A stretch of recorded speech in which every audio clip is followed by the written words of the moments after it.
ഓം നമോ ഭഗവതേ വാസുദേവായ. ഹരിനാമകീർത്തനം. തൻ്റേതായിട്ടുള്ളതെല്ലാം പൂർണ്ണമായും ഭഗവാനിൽ അർപ്പിച്ചുകൊണ്ട് ഭഗവത് പാദങ്ങളെ ശരണം പ്രാപിക്കുന്ന കവിയുടെ ആത്മസമർപ്പണമാണ് 61-ാമത്തെ ശ്ലോകത്തിൽ.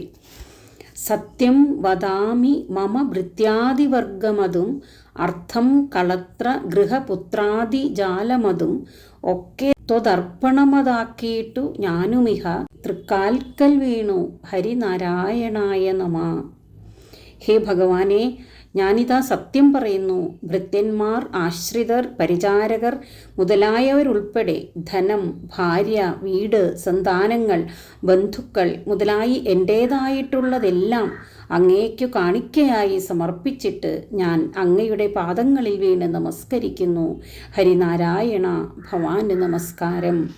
ഭക്തിയോടെ നാരായണനെ സർവാത്മനാ ശരണം പ്രാപിക്കുന്നവൻ മായയിൽ നിന്നും പ്രയാസം കൂടാതെ മോചിതനാകുന്നു. തന്നെയും തൻ്റേതായ സർവത്തെയും ഭഗവത് പാദങ്ങളിൽ അർപ്പിക്കുക എന്നതാണ് ഭഗവാനിലുള്ള പരമമായ പ്രേമത്തിൻ്റെ ലക്ഷണം. സ്വാർത്ഥ ചിന്തയൊന്നുമില്ലാതെ നിറഞ്ഞ പ്രേമത്തോടെ മനസ്സ് ഇടതടവില്ലാതെ ഹരിയിലേക്ക് ഒഴുകുന്നതിനെ ഭക്തി എന്ന് പറയുന്നു. സ്വാർത്ഥ ചിന്ത ഒരു തരി പോലും ഇല്ലാതായാൽ മാത്രമേ സർവവും ഈശ്വരപാദങ്ങളിൽ അർപ്പിക്കാൻ കഴിയൂ.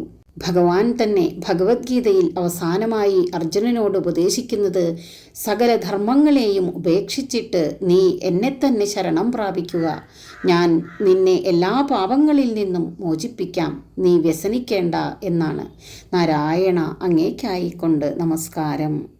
സത്യം വദാമി മമ ഭൃത്യാദിവർഗമതും അർത്ഥം കളത്ര ഗൃഹപുത്രാദിജാലമതും ഒക്കെ ത്വദർപ്പണമതാക്കിയിട്ടു ഞാനുമിഹ തൃക്കാൽക്കൽ വീണു ഹരിനാരായണായ നമഃ.